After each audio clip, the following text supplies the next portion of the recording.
आ गया एक नई कहानी लेकर। एक बार एक सुनसान रोड पर एक सुंदर सी लड़की सानिया गाड़ी से गांव अपने मम्मी पापा के पास जा रही थी। सही है, मैं रात को ही गांव के लिए निकल ली। दिन में बहुत ट्रैफिक मिलता है। अब सुबह सुबह जाकर मम्मी पापा को सरप्राइज दूंगी, खुश हो जाएंगे दोनों। तभी अचानक से बिजली चमकने लगती है और बादल गरजने लगते हैं। लगता है बारिश आएगी। अब ये बारिश को भी अभी आना था। तभी तेज बारिश भी शुरू हो जाती है। लो जी, हंस पड़ा किसी का यार। मेरा यार हंस रहा है, बारिश की जाए। मेरा यार हंस रहा है, बारिश की जाए। तभी अचानक से उसकी गाड़ी झटके मारने लगती है। अरे अरे, ये क्या हो रहा है? ये गाड़ी झटके क्यों मार रही है? और तभी उसकी गाड़ी बंद हो जाती है। अरे, ये इतने सुनसान रास्ते में गाड़ी क्यों बंद हो गई? सानिया गाड़ी स्टार्ट करती है, लेकिन गाड़ी स्टार्ट नहीं होती। शिट यार, अब ये क्या हो गया? चलो एक बार बाहर निकल कर देखती हूँ। गाड़ी से बाहर निकलकर वो बोनट खोलकर देखती है। उसमें से धुआं निकल रहा होता है। अरे यार, इसमें तो आग लगी पड़ी है। इन गाड़ी मैडम से तो धुआं निकल रहा है। कुछ समझ नहीं आ रहा क्या हुआ है। क्या करूं? आसपास कोई दिख भी नहीं रहा जिसको दिखा सकूं। क्या करूं? वो इधर उधर नजरें दौड़ाकर देखती है। ये सामने इतनी बड़ी हवेली है, इसमें देखती हूँ। कोई रहता है तो उनसे हेल्प मांग लूंगी। सानिया उस हवेली के पास जाती है। ये इतनी सुनसान सी क्यों है? ऐसा लग रहा है कोई देखभाल ही ना करता हो। वो गेट के पास जाकर, कोई है? यहाँ कोई है?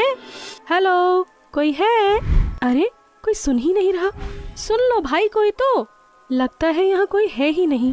क्या करूँ? कुछ समझ नहीं आ रहा। और वो वापस जाने लगती है। तभी गेट खुलता है। अरे, खुल गया गेट।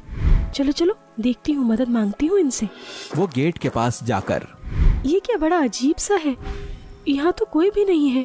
फिर गेट किसने खोला? डर लग रहा है। गाड़ी में जाऊं क्या वापस? लेकिन इतना तेज आंधी तूफान आ रहा है। गाड़ी में पूरी रात कैसे रहूंगी? चलो एक बार अंदर जाकर देखूं। और फिर सानिया अंदर जाती है। बाप रे, यहाँ तो सब कुछ बहुत डरावना सा है। ये झूला देखो, लगता है बरसों से इस पर कोई बैठा ही ना हो। इतनी अच्छी हवेली को मैं तो कभी ऐसे न छोड़ूं। खैर चलो, मुझे क्या, अंदर जाकर देखती हूँ। सानिया और अंदर जाती है। अरे, ये कितना बड़ा है। यहाँ तो आधा शहर बस जाए। ऊपर देखो कितने सारे कमरे हैं, लेकिन कोई है क्यों नहीं? चलो ऊपर चलकर देखती हूँ, शायद वहाँ कोई हो। सानिया एक एक करके कमरे खोलकर देखती है। किसी भी कमरे में कोई नहीं है। बड़ा अजीब सा लग रहा है और डर भी लग रहा है। लेकिन क्या करूँ? कहाँ जाऊँ इतनी रात को? यहीं इसी रूम में रुक जाती हूँ। सुबह कोई ना कोई सोल्यूशन तो निकल ही जाएगा। और वो बेड को थोड़ा साफ करके लेट जाती है। वो लेटे लेटे डरते हुए सोचती है, बेकार में रात को निकली। दिन में जाती तो ये सब नहीं होता। यही सोचते सोचते सानिया की आंख लग जाती है। तभी गेट खटखटाने की आवाज आती है। सानिया डरते हुए कहती है, यहाँ तो कोई नहीं था। फिर ये गेट कौन खटखटा रहा है? कौन है? बोलते क्यों नहीं? कौन है? सानिया डरती हुई बड़ी हिम्मत करके दरवाजा खोलती है। कौन? तुम हमारी मेहमान हो। हमारा फर्ज है तुम्हारी देखभाल करना। ये लो, खाना खा लो। इसे कैसे पता चला? मैंने तो इसे कुछ नहीं बताया।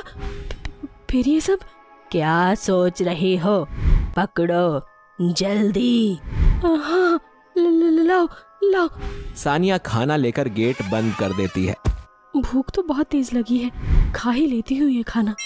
अभी तो पूरी रात पड़ी है। सानिया खाना खाकर सो जाती है। तभी अचानक से उसके कानों में आवाज आती है, सानिया। कौन है यहाँ? तभी खिड़की से किसी की परछाई दिखती है। कौन है वहाँ? कौन है? बोलता क्यों नहीं? बोलो। सानिया धीरे धीरे उठकर खिड़की के पास जाती है और पर्दा हटाकर देखती है। कौन परेशान कर रहा है? सामने क्यों नहीं आते? बोलो, सामने आओ। सानिया। तभी पीछे से कोई उसके बाल खींचता है। किसने मेरे बाल खींचे? कौन हो? मुझे क्यों डरा रहे हो? प्लीज प्लीज मुझे परेशान मत करो।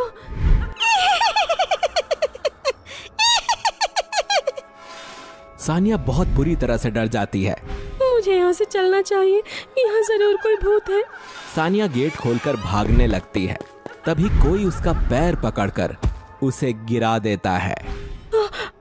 हे भगवान, कोई मुझे बचाओ, निकालो मुझे भगवान जी यहाँ से।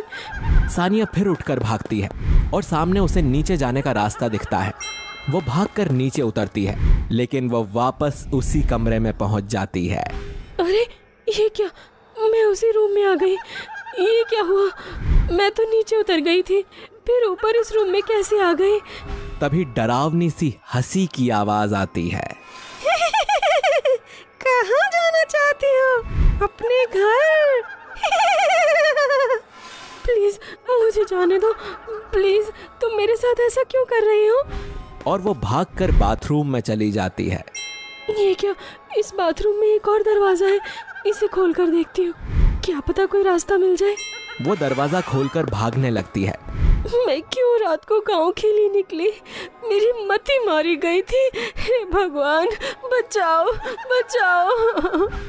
वो बहुत तेज भागती है और भागकर फिर से उसी रूम में आ जाती है।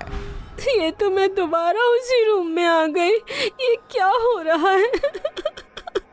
और ऐसे ही वो जितनी बार भी भागने की कोशिश करती है, वो घूम फिरकर उसी रूम में आ जाती है। मम्मी, पापा, अब मैं आपसे कभी नहीं मिल पाऊंगी, मुझे माफ कर देना। आज मेरी गलती की वजह से ये सब कुछ हो रहा है। तभी गेट खटखटाने की आवाज आती है और सानिया की नींद खुल जाती है। ये क्या मैं सपना देख रही थी? कौन है?